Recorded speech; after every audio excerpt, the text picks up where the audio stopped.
Greetings. In accordance with your local time and customs, this video is going to show you how you can add a custom banner to your Tome of Delving. To customize the faction banners, there are three things you need. First, you need a graphics program, either Photoshop or Gimp. If you have Photoshop, great, use that. If you don't have Photoshop, then download and install Gimp. It's free. This particular piece of customization is a little different in Gimp from how you do it in Photoshop. So I'm going to show both. We're going to start in Gimp, however. So if you have Photoshop, you're going to want to skip ahead. But if you are a Gimp user, then you follow along from here. The other two items I should mention would be the template, the faction banner template, which you can download from the dungeonnotebook.com website. If you go to dungeonnotebook.com, click on downloads, you'll find it's the third item in the list down here, the faction banner templates. Click that, download it. Next, you need the image you want to use in your faction banner. Now, the template takes up to two. You can do two different banners. I am only going to put one in today and then just fill the other one with black. So I'll show you how to do that. Opening Gimp.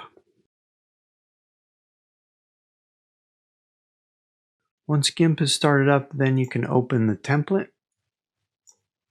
I'm just dragging and dropping. And you'll see this is what the banner, the faction banner image looks like with the positions for two different banners. So the difference is that in Photoshop, you'd be able to open up these, I'm not sure what the right terminology is, but you'd be able to open up these dependent files, load in the image, and they'd automatically be rotated the right amount and displayed here. Unfortunately, that's not something we can do here in Gimp, not that I know of anyway, so if anyone knows how to make that functionality work for Gimp, happy to learn something. So I'm just going to turn off the images that are in place right now.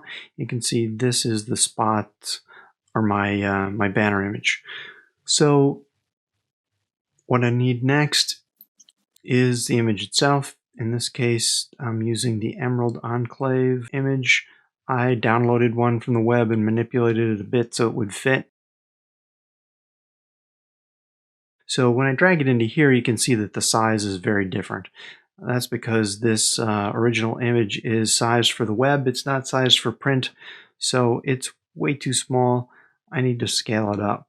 So then I'm right-clicking the layer, going to scale layer, and I happen to know that a good height for this image is about 1600 pixels or so. And I'm hitting scale. So now with the move tool, I'm going to move this roughly into position. And unfortunately, it's not really what we want, is it? So the next step is going to be to rotate the image. I should also point out that the order of the layers matters here. So I want to drag this image underneath the frame so that the frame is on top. So now it's a little closer to what we want. I just need to do a little rotation. So the rotation tool in Gimp is this kind of funny looking thing here.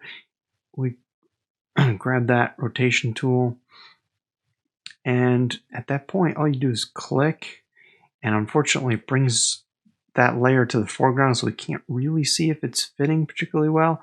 I'm just kind of judging by the staff portion of this banner. I know I want the top and bottom piece of the staff, the standard that's holding this banner, to basically go straight through the stag's head here. So that looks about right to me. And when you're done rotating, you want to click on the rotate button or hit enter. That's pretty good. That's what I want. So the second banner, I want to just fill this one in with black. So the easiest way to do that is just to add a new layer with this button down here. And when you add a layer, it allows you to, actually it will most likely come up for you saying transparency. You want to do is from this fill width property. You want to set that to be the background or foreground color. In my case, they're both black, so it doesn't matter which one I pick. I'm going to choose background color, and when I say OK, I get a new layer that is all black. You can see that if I turn these things off. Here is this all black layer I just added, and on top of that I have my Emerald Enclave banner, and then the frame on top of that makes it look exactly how I want it to look. And now I can send this to my printer and export this image for safekeeping in case I have some other use for it. Some of the things you'd be able to do might be to add these images into a form-fillable PDF. So exporting it here, that's the reason why. So you would export as a JPEG. Of course, you'd also print this in order to cut it out and paste it into your notebook. And that's what I'm going to do next. If you're using Photoshop, the process is a little different. I'm just going to double click on this template to open it up. Okay, with Photoshop loaded, we can see in the lower right hand corner we have these layers, just the same way we did in Gimp. And if I turn them on and off, that helps us identify which banner is which layer. So I'm going to start with the banner on the right. I'm going to double click here on this layer. And you can see that this is the banner that's currently being displayed on the right-hand standard. So I'm going to make my artwork cover the blue area, as it says here in this message. And just drag and drop Emerald Enclave image. It's a little bit too small, so I'm going to drag it to fill the whole space. And then save this file. Return back to the original. And you can see that my banner image has been placed and it is rotated the correct amount to fit onto this standard correctly. Now, for the second one, which I'm just going to make a black, double click to open that layer. And now I'm going to use the rectangle tool. So I'm just going to drag out a rectangle here, set the color to black, and then save. Back to the original image, and now you can see that I have a black banner here on the left-hand standard. So at this point, I can now save this file, export it, and print.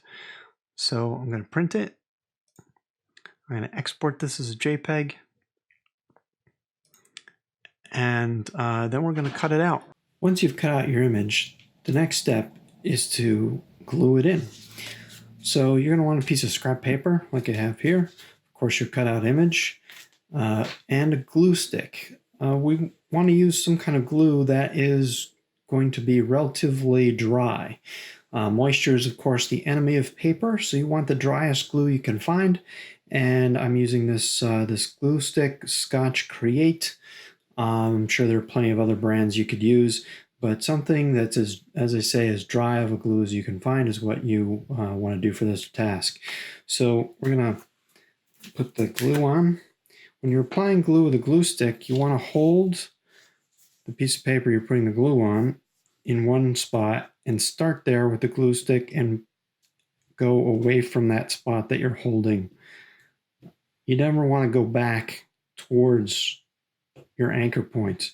That'll cause the item to stick to the glue stick, and then you'll end up folding it in half or other kinds of disasters. So you want to always spread the glue away from your anchor point wherever you're holding it down. You want to then be careful with this piece of scrap paper because it's got glue on it now, and you don't want to glue pages together or anything. So you want to get that as far out of your reach and out of your workspace as you can. And after you've done that, you then get out your tome, position, cut out. That looks good.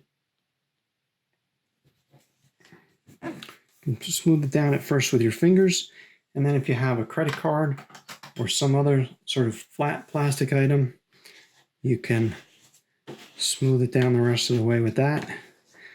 This thing I'm using is called a bone folder. It came with a bookbinding kit I bought. You don't need anything quite as sophisticated as that. And once you've smoothed it out, again, be really careful you don't have glue on your fingers. I have a little bit, but it's going to be all right. So you don't glue some pages together. You then need 4 pieces of plain paper. You're going to put 2 pages here on this side and 2 pieces of paper on the other side, the back side of where you've glued the banners. And close this up, and you're going to put a big pile of books on top of here and wait for it to dry.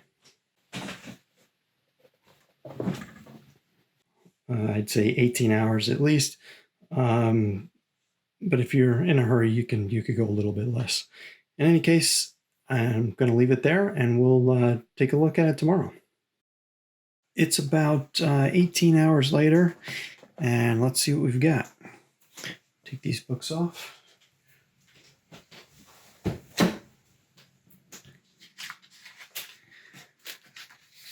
Take out these sheets.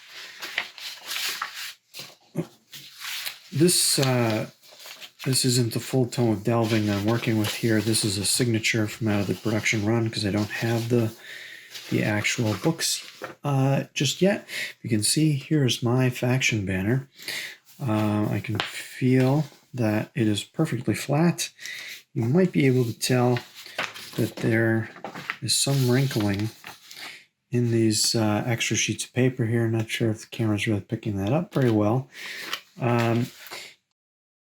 When you take the weights off of your tome, if you find that the image feels damp at all, you want to put it back under and wait until it's dry.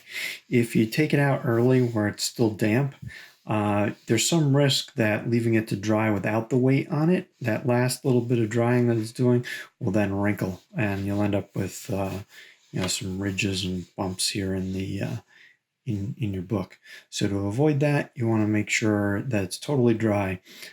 So if you feel any dampness, put the big books back on and wait a little while longer. And that's how you add a faction banner to your Tome of Delving.